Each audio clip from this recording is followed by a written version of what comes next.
അസ്സലാമലൈക്കും. ഫസീസ് വേൾഡിലേക്ക് എല്ലാവർക്കും സ്വാഗതം. അപ്പൊ ഇന്ന് നമ്മള് ചെറിയൊരു day in my life video ആട്ടോ ചെയ്യണത്.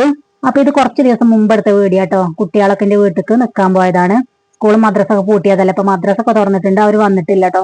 അപ്പൊ ഞാൻ എന്താട്ടി നിസ്കാരം കഴിഞ്ഞിട്ട് ഒന്നും കൂടെ അവിടെ കടന്നുറങ്ങി. ഇപ്പൊ എണീറ്റ് നോക്കുമ്പോ 10 മണിയായിട്ടുണ്ട്. സമയം ചെറുതായിട്ട് വെയിലൊക്കെ വന്ന് തുടങ്ങിയിട്ടുണ്ട്. അപ്പൊ ഞാൻ വാതിൽ തുറന്ന് പുറത്തേക്ക് നോക്കിയപ്പോ കുറെ പ്രാവുണ്ട് അപ്പുറത്തെ മുറ്റത്ത്. അപ്പൊ ഞാൻ ഇന്നലെ കോഴിക്കൊക്കെ ഗോതമ്പ് ഇട്ട് ഇട്ടിട്ടുണ്ടായിരുന്നു കേട്ടോ. അപ്പൊ ആ ഗോതമ്പ് കോഴികൾ തിന്നിട്ടില്ല. അപ്പൊ അതൊക്കെ ഈ പ്രാവുകൾ വന്നിട്ട് കൊത്തി തിന്നായിരുന്നു കേട്ടോ. അപ്പൊ ഞാൻ വാതിൽ തുറക്കുന്ന സൗണ്ട് കേട്ടപ്പം പ്രാവുകളൊക്കെ വേഗം പാറിപ്പോയിട്ടോ. ഇപ്പൊ ഒരു പ്രാവ് മാത്രമേ ഉള്ളൂ. അപ്പൊ ഞാൻ കുറച്ചേരം അതൊക്കെ ഇങ്ങനെ നോക്കി നിന്നിട്ട് പിന്നെ അടുക്കളയിൽ കയറിട്ടോ. ഇനി കുറച്ച് ചായ ഉണ്ടാക്കണം. അപ്പൊ ചായക്ക് ഞാൻ ഒറ്റയ്ക്കുള്ളൂ കേട്ടോ. ഹസ് രാവിലെ പോയിട്ടുണ്ട് കേട്ടോ, 7 മണിക്ക് പോയിട്ടുണ്ട്. അപ്പൊ അവര് പോണ സമയത്ത് ഞാൻ ചായയും ദോശയൊക്കെ ഉണ്ടാക്കി കൊടുത്തു. അപ്പൊ അത് കഴിഞ്ഞിട്ട് ഞാൻ ഒന്നും കൂടെ കടന്നതാട്ടോ. ഇപ്പൊ എന്തായാലും 10 മണിയായിട്ടുണ്ട്. അപ്പൊ ഞാൻ ഈ വീഡിയോ എടുക്കുന്ന സമയത്ത് കുട്ടികൾ ഇവിടെ ഇല്ല കേട്ടോ. അവര് എന്റെ വീട്ടിക്ക് വിരുന്ന് പോയതാട്ടോ. സ്കൂൾ മദ്രസ ഒക്കെ പൂട്ടിയതുകൊണ്ട്. അപ്പൊ മദ്രസ ഒക്കെ തുറന്നിട്ടുണ്ട്, അവര് വന്നിട്ടില്ല കേട്ടോ. കുറച്ച് മദ്രസ ഒക്കെ അവരത് പോയി. ഇനി ഇത് ഞാൻ അപ്ലോഡ് ചെയ്യുന്ന സമയത്ത് എന്തായാലും അവരോട് എത്തും. അപ്പൊ ഒരുപാട് മദ്രസ ഒന്നും കളയാൻ പറ്റൂലല്ലോ. അപ്പൊ ഇതെന്താന്ന് വെച്ചാല് ഞാൻ ഇന്നലെ ദോശ ചുട്ടിട്ട് ബാക്കി വന്നിട്ടുള്ള മാവ് ഫ്രിഡ്ജിൽ വെച്ചിട്ടുണ്ടായിരുന്നു കേട്ടോ. അപ്പൊ അത് ഇന്നലത്തെ ദോശ ചൂടാൻ വിചാരിച്ചു. ഇനി നാളെ കൂടെ ചൂടാനുള്ളതുണ്ട് കേട്ടോ. ഒരു 3 ദിവസത്തിനുള്ള മാവാ ഞാൻ ഉണ്ടാക്കി വെച്ചിട്ടുള്ളത്. അങ്ങനെ നമ്മളെ ചായ ഇവിടെ തിളച്ചിട്ടുണ്ട് കേട്ടോ.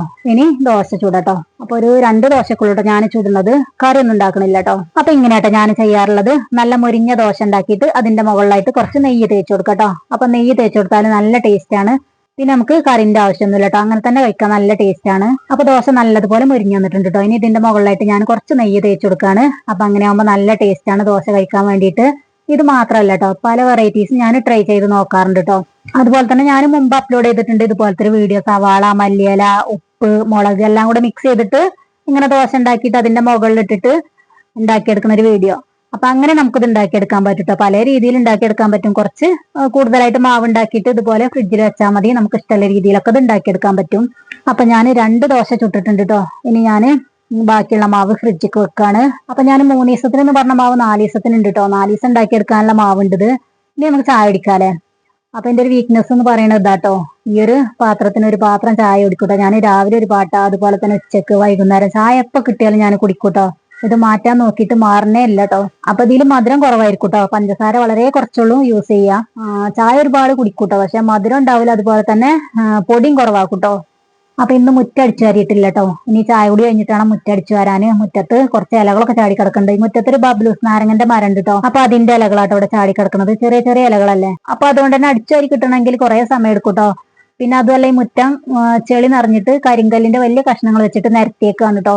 നമ്മളല്ല കേട്ടോ, മുമ്പ് ഇവിടെ താമസിച്ചവര് ചെയ്തതാണ്. അപ്പൊ ഇന്ന് അധികം അടിച്ചു വരാനൊന്നും ഇല്ല കേട്ടോ. കുറച്ച് ഇലകളെ ചാടിയിട്ടുള്ളൂ. അപ്പൊ ഇനി നമുക്ക് ചായ അടിച്ചിട്ട് മുറ്റടിച്ചു വരാല്ലേ. അപ്പൊ ഇനി ചായ അടിക്കട്ടോ. അപ്പൊ ഇതാ നല്ലോണം മുരിഞ്ഞിട്ടുള്ള നെയ്യൊക്കെ തേച്ചിട്ടുള്ള ദോശയും ചായയൊക്കെ കുടിക്കാട്ടോ ഞാന്. പിന്നെ ഇതായി മേശം ഒരു നീല കവർ. അതിലെന്താന്ന് വെച്ചാൽ നമ്മളെ കണവന് രാത്രി വരുമ്പം കൊണ്ടുവരുന്നതാട്ടോ. എന്നും കൊണ്ടുവരുന്നതാട്ടോ കുട്ടികൾക്ക് എനിക്ക് കഴിക്കാൻ വേണ്ടിയിട്ട്. ഇത് കിട്ടിയിട്ടില്ലെങ്കിൽ എന്തോ ഒരു മാതിരിയാട്ടോ. ഒരു ദിവസം അത് കൊണ്ടുവന്നിട്ടില്ലെങ്കിൽ എന്താ ഉപ്പിടാത്ത കഞ്ഞി എന്നൊക്കെ പറയില്ല, അതുപോലത്തെ ഒരു അവസ്ഥ കേട്ടോ. അപ്പൊ ഇതെന്താന്ന് വെച്ചാൽ ഉണ്ണിയപ്പം, പിന്നെ നമ്മളെ കടല മിഠായി ഇല്ല, അതുപോലെ എള്ളും കടലയും വെച്ചിട്ടുള്ള മിഠായി കേട്ടോ. അപ്പൊ ഉണ്ണിയപ്പം അത്ര തന്നെ ഇഷ്ടമല്ല കേട്ടോ. ഉണ്ണിയപ്പം നല്ല ടേസ്റ്റ് ഒക്കെ ഉണ്ടായിരുന്നു, പക്ഷെ എനിക്ക് കൂടുതലായിട്ട് ഇഷ്ടതാ ഈ ബാറാട്ടോ. ഈ എള്ളും അതുപോലെ തന്നെ കടലയൊക്കെ വെച്ചിട്ടുള്ള ഈ ഇത് എനിക്ക് നല്ല ഇഷ്ടാട്ടോ. അപ്പൊ ഉണ്ണിയപ്പം എനിക്ക് അത്ര തന്നെ ഇഷ്ടമല്ലാത്തതുകൊണ്ട് ഞാൻ ഒരു ഉണ്ണിയപ്പം എടുത്തിട്ടുള്ളൂ കേട്ടോ. ഉണ്ണിയപ്പം നല്ല ടേസ്റ്റ് ഒക്കെ ഉണ്ടായിരുന്നു. പിന്നെ ആ എള്ളിന്റെ ബാറില്ല, അതിമൊന്നും ഒരു പീസ് എടുത്ത് കഴിച്ചു കേട്ടോ. ബാക്കിയുള്ളത് അതുപോലെ തന്നെ ഞാൻ ആ കവറിൽ വെച്ചുട്ടോ. ഇനി നാളെ കഴിക്കാലോ. ഇനി ഈ ചായ കുടിച്ച് കഴിഞ്ഞിട്ട് വേണം മാങ്ങച്ചാർ ഉണ്ടാക്കാൻ. മാങ്ങ ഞാൻ കട്ട് ചെയ്തിട്ട് ഫ്രിഡ്ജിൽ വെച്ചിട്ടുണ്ട്. അപ്പൊ അതിന്റെ ആ നനവ് പോകാൻ വേണ്ടിയിട്ട് ഒന്ന് ഉണക്കിയിട്ടാട്ടോ ഞാൻ അച്ചാറിടുന്നത്. നല്ലപോലെ ഉണക്കണമൊന്നുമില്ല കേട്ടോ. ആ വെള്ളത്തിന്റെ ആ നനവ് പോകാൻ വേണ്ടിയിട്ട് മാത്രം ഉണക്കി എടുക്കണുള്ളൂ. അപ്പൊ ഇനി ആ അച്ചാർ ഇടുന്നത് ഞാൻ കാണിച്ചു തരാം കേട്ടോ. നല്ല ടേസ്റ്റി ആയിട്ടുള്ള അച്ചാറാട്ടോ. അപ്പൊ അതാ മാങ്ങ ഞാൻ വെയിലത്ത് വെച്ചിട്ട് ഉണക്കിയെടുക്കാൻ പോവാണ്.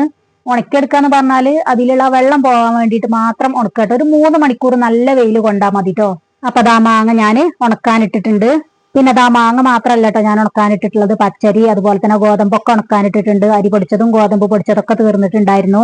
അങ്ങനെ നമ്മൾ മാങ്ങ വെയിലത്തിട്ടിട്ട് ഇപ്പോ 3 മണിക്കൂർ കഴിഞ്ഞിട്ടുണ്ട് കേട്ടോ. നല്ലതുപോലെ ഉണങ്ങി വന്നിട്ടുണ്ട്. നല്ലതുപോലെ ഉണങ്ങി എന്ന് പറഞ്ഞാൽ അതിലുള്ള വെള്ളമൊക്കെ നല്ലതുപോലെ വലിഞ്ഞു വന്നിട്ടുണ്ട്. ഇനി ഞാനിത് വെയിലത്തുനിന്ന് എടുക്കുക കേട്ടോ. അപ്പൊ ഇതാണ് കേട്ടോ നമ്മൾ നേരത്തെ വെയിലത്ത് വെച്ച് ഉണക്കി എടുത്തിട്ടുള്ള മാങ്ങ. അതിലുള്ള വെള്ളമൊക്കെ നല്ലതുപോലെ പോയിട്ടുണ്ട്. ഇനി നമുക്കിത് അച്ചാറിടാട്ടോ. അപ്പൊ നമ്മൾ എന്തായാലും മാങ്ങച്ചാർ ഇടാൻ പോവാണല്ലോ. അപ്പൊ അതിന് വേണ്ടിയിട്ട് കുറച്ച് ഉലുവ, കടുക് ഇതൊക്കെ ഒന്ന് വറുത്തെടുക്കേണ്ടതുണ്ട് കേട്ടോ. അപ്പൊ ആദ്യം തന്നെ ഞാൻ ഒരു 2 ടീസ്പൂൺ കടുക് ഈ ചട്ടിയിലേക്ക് ഇട്ടിട്ട് വറുത്തെടുക്കുകയാണ്. അപ്പൊ കടുക് നല്ലതുപോലെ പൊട്ടി വന്നിട്ടുണ്ട്. ഇനി ഇത് വേറൊരു പാത്രത്തിലേക്ക് മാറ്റിയിട്ട് നമ്മൾ ഈ ചട്ടിയിലേക്ക് 2 ടീസ്പൂൺ ഉലുവ ഇട്ട് കൊടുക്കുകയാണ് കേട്ടോ. ഉലുവ നല്ലതുപോലെ ഒന്ന് വറുത്തെടുക്കണം. അപ്പൊ നമ്മൾ നേരത്തെ കടുക് വറുത്തെടുത്ത പോലെ തന്നെ ഈ ഉലുവ വറുത്തെടുക്കുക കേട്ടോ. ഇപ്പൊ ഉലുവ നല്ലതുപോലെ വറുത്ത് വന്നിട്ടുണ്ട്. ഇനി ഇത് രണ്ടും കൂടെ മിക്സിന്റെ ജാറിലിട്ടിട്ട് നല്ലതുപോലെ ഒന്ന് പൊടിച്ചെടുക്കാം കേട്ടോ. അപ്പൊ അതാ ഞാനിത് മിക്സിന്റെ ജാറിലിട്ട് കൊടുത്തിട്ട് നല്ലതുപോലെ ഒന്ന് പൊടിച്ചെടുക്കുകയാണ്. അപ്പൊ അതാ നമ്മൾ കടുക് ഉലുവയൊക്കെ നല്ലതുപോലെ പൊടിച്ചെടുത്തിട്ടുണ്ട്. ഇനി ഇതൊരു സൈഡിലേക്ക് മാറ്റി വെക്കുക കേട്ടോ. ഇനി ഞാൻ ഇതുപോലെ ഒരു നോൺ സ്റ്റിക്കിന്റെ ചട്ടി അടുപ്പിൽ വെച്ചിട്ടുണ്ട്. അതിലേക്ക് ഒരു 2 ടേബിൾ സ്പൂൺ ഓയിൽ ഒഴിച്ചു കൊടുക്കുകയാണ്. അപ്പൊ എണ്ണ നല്ലതുപോലെ ചൂടായി വന്നിട്ടുണ്ട്. ഇനി ഇതിലേക്ക് ഞാൻ കുറച്ച് കടുക് ഇട്ട് കൊടുക്കുകയാണ്. ഇപ്പൊ കടുക് നല്ലതുപോലെ പൊട്ടി വന്നിട്ടുണ്ട്. ഇനി ഞാൻ ഇതിലേക്ക് കുറച്ച് കറിവേപ്പില ഇട്ട് കൊടുക്കുകയാണ്.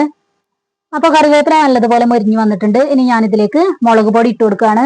അപ്പോ 2 ടീസ്പൂൺ മുളക് പൊടി കേട്ടോ ഞാൻ ഇതിലേക്ക് ഇട്ട് കൊടുക്കണം. നല്ല എരിവുള്ള മുളക് പൊടി കേട്ടോ അത്. അതുകൊണ്ട് ഞാൻ 2 ടീസ്പൂൺ ഇട്ട് കൊടുക്കുകയാണ്. ഇനി കാശ്മീരി മുളക് പൊടിയാണെന്നുണ്ടെങ്കിൽ കുറച്ച് കൂടുതലായിട്ട് ഇട്ട് കൊടുക്കുക കേട്ടോ. അപ്പൊ മുളക് പൊടി ആ എണ്ണയിൽ കടന്ന് നല്ലതുപോലെ മൊരിഞ്ഞു വന്നിട്ടുണ്ട്. നല്ലൊരു സ്മെല്ലൊക്കെ വരുന്നുണ്ട്. ഇനി ഇതിലേക്ക് നമ്മൾ വെയിലത്ത് വെച്ച് ഉണക്കിയെടുത്തിട്ടുള്ള ആ മാങ്ങ ഇട്ട് കൊടുക്കുകയാണ്. ഇതിലേക്ക് നമ്മൾ ഇഞ്ചി, വെളുത്തുള്ളി, പച്ചമുളക് അതൊന്നും ചേർത്ത് കൊടുക്കണില്ല കേട്ടോ. ഈ ഒരു മാങ്ങ ഞാൻ ഇങ്ങനെ കേട്ടോ അച്ചാറിടുന്നത്. ഇനി നമ്മൾ നേരത്തെ ഉലുവയും കടുകും പൊടിച്ചു വെച്ചത് ഇതിലേക്ക് ഇട്ട് കൊടുക്കുകയാണ്. ഒരു 2 ടീസ്പൂണാണ് ഇപ്പൊ ഞാൻ ഇട്ട് കൊടുക്കുന്നത് കേട്ടോ. പിന്നെ നമുക്ക് നോക്കിയിട്ട് വേണമെന്നുണ്ടെങ്കിൽ പിന്നെ ഇട്ട് കൊടുക്കാലോ. പിന്നെ എന്താ നമ്മൾ സാധാരണ ചെയ്യും പോലെ തന്നെ അച്ചാറിടുമ്പോ നമ്മൾ എന്തായാലും കായം ചേർത്ത് കൊടുക്കാലോ. അപ്പം കായ ഉണ്ടെങ്കിൽ ഇട്ട് കൊടുക്കട്ടെ. അപ്പൊ ഞാൻ ഇതിലേക്ക് കുറച്ച് കായ ഇട്ട് കൊടുക്കുന്നുണ്ട്. പിന്നെ അത് അതിലേക്ക് ആവശ്യമായിട്ടുള്ള ഉപ്പ് ചേർത്ത് കൊടുക്കുകയാണ്. അപ്പൊ നമ്മൾ ടേസ്റ്റ് ചെയ്ത് നോക്കിയിട്ട് ആവശ്യമായിട്ടുള്ള ഉപ്പൊക്കെ ചേർത്ത് കൊടുക്കുക. ഇനി ഇത് ഞാൻ നല്ലതുപോലെ ഒന്ന് മിക്സ് ചെയ്ത് കൊടുക്കുകയാണ്. പിന്നെ നമ്മൾ ഉലുവയും കടുകൊക്കെ പൊടിച്ചു വെച്ചിട്ടുണ്ടല്ലോ, അത് മുഴുവനായിട്ട് ഇതിലേക്ക് ചേർത്ത് കൊടുക്കേണ്ടി വരും കേട്ടോ. അതെന്തായാലും നമ്മൾ കുറച്ചുള്ളല്ലോ പൊടിച്ചു വെച്ചിട്ടുള്ളത്, അത് മുഴുവനായിട്ട് ഇതിലേക്ക് ഇട്ട് കൊടുക്കേണ്ടി വരും. ഇനി ഞാൻ ഇതിലേക്ക് കുറച്ച് വിനാഗിരി ഒഴിച്ചു കൊടുക്കുകയാണ്. അപ്പൊ വിനാഗിരി എന്തായാലും ഒഴിച്ചു കൊടുക്കണം അല്ലേ, അല്ലെങ്കിൽ അച്ചാർ കേടുവരും. പിന്നെ നമ്മൾ പെട്ടെന്ന് എടുത്ത് തീർക്കാനുള്ള അച്ചാറാണെങ്കിൽ അതിലേക്ക് വിനാഗിരി ഒഴിച്ചു കൊടുക്കേണ്ട ആവശ്യമൊന്നുമില്ല. കുറച്ച് തിളപ്പിച്ചാറിയ വെള്ളം ഒഴിച്ചു കൊടുത്താലും മതി കേട്ടോ.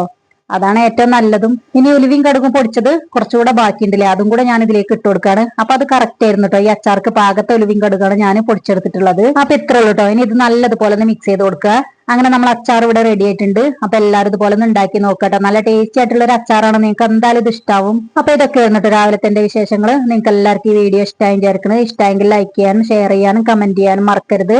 അതുപോലെ തന്നെ വീഡിയോ കാണുന്ന എല്ലാവരും നമ്മളെ ചാനൽ മറക്കാതെ സബ്സ്ക്രൈബ് ചെയ്യാം കേട്ടോ. പിന്നെ സബ്സ്ക്രൈബ് ചെയ്ത് കഴിഞ്ഞാൽ തൊട്ടടുത്തൊരു ബെല്ലൈക്കൺ വരും. അത് നിങ്ങൾ പ്രസ് ചെയ്യുകയാണെങ്കിൽ ഓൾ എന്നൊരു ഓപ്ഷൻ വരും കേട്ടോ.